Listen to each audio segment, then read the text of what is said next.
Hi hello namaste welcome to Tollywood cutouts. నేను Dileep. Bigg Boss Telugu season 8 గురించి మనం నిన్న ఫస్ట్ ఎపిసోడ్ యొక్క రివ్యూ హైలైట్స్ అని చెప్పుకోవడం జరిగింది. ఈరోజు ప్రోమో 1 వచ్చేసింది.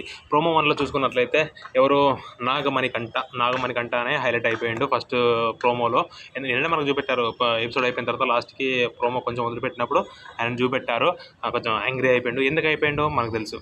నిన్న ఎపిసోడ్ చూసిన వాళ్ళందరికీ తెలుసు ఏంటంటే మన అనిల్ రావు ఇప్పుడు వచ్చి ఒకరిని ఎలిమినేట్ చేయమన్నారు బిగ్ బాస్ అని చెప్పి ప్రాంక్ చేశారు. ఆ ప్రాంక్లో చాలామంది హౌస్ మేట్స్ అందరూ నాగమణికంఠని సెలెక్ట్ చేసుకున్నారు. తను బయటకు వెళ్ళిపోవాలి అంటే అందరిలో కొంచెం వెళ్ళిపోతే పర్లేదు అన్నట్టు ఆయన సెలెక్ట్ చేసుకున్నారు.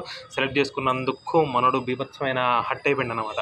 అసలు నన్ను ఎలా అట్లా చెప్తారు, నన్ను ఎట్లా అట్లా చేస్తారు అని చెప్పి ఎవరో నిఖిల్ తోటి సెకండ్ హౌస్ మేట్ ఉన్నాడు కదా నిఖిల్తో డిస్కస్ చేస్తుండు. నన్ను అలా చేయడం కరెక్ట్ కాదు కదా అని చెప్పి ఓం బిర్లా, అది మన పేరు ఆదిత్య ఓం మీద ఫైర్ అయిపోతున్నాడు అనమాట.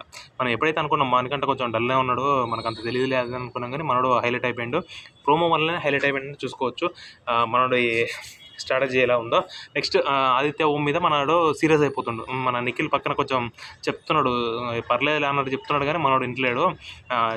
ఇక్కడికి ఇది అయిపోయింది. తర్వాత హౌస్ మేట్స్ అందరు కలిసి ఏదో గేమ్స్ ఆడుతున్నారు, ఫ్రూట్స్తో విసిరేసుకుంటున్నారు, క్యాచ్ బాల్ అది ఏమో చేస్తున్న తరుణంలో మళ్ళందరూ కూర్చున్న తర్వాత ఎవరు శేఖర్ భాష ప్లస్ సోనియా ఎవరంటే నిన్న అర్జీ వచ్చిండు కదా, అర్జీ వచ్చి కాల్ వేసి చెప్పిండు సోనియా గురించి.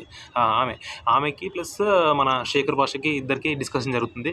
అసలు ఏమైంది, ఫ్రూట్స్ అలా వేయకూడదు కదా, ఆరెంజెస్ చేయొద్దు కదా, మేము ఎలా తింటామో అదని చెప్తే మేము కూడా తింటున్నాం కదా, మేము ఏం చేసాము, బిగ్ బాస్ అయితే ముట్టుకోదని చెప్పలేదు అని చెప్పి శేఖర్ భాష డిస్కషన్ పెట్టాడు. సోనియా మాత్రం చాలా యాంగ్రీ అయిపోయింది. మొత్తం చాలా సీరియస్గా మాట్లాడుతుంటే మేమైతే మనుషులు దీని దగ్గర అలాంటివి పెట్టొద్దు అంటే నేను మనిషిని కాదా అని చెప్పి శేఖర్ భాష బీభత్సంగా ఒక కోపంతో రగిలిపోయింది అనమాట. చూద్దాం మరి అది కొంచెం ఈరోజు హైలైట్ అయిపోతుందని మనం చెప్పుకోవచ్చు. లైవ్లో కూడా ఇలాంటి ఇస్తారు, కానీ ఇంత హైలైట్స్ చూపించాలని నేను అనుకుంటున్నాను. ఈరోజు ఎపిసోడ్ మాత్రం రసవత్రంగా ఉండే అవకాశం ఉంది, ఖచ్చితంగా చూడండి. ప్లస్ ఎప్పటికప్పుడు ప్రోమో కానీ ఎపిసోడ్ కానీ మీకు ఎప్పుడు రివ్యూ నేను అప్డేట్ ఇవ్వడానికి నేను సిద్ధంగా ఉన్నాను. For more updates please subscribe to Tollywood cutouts. Thank you.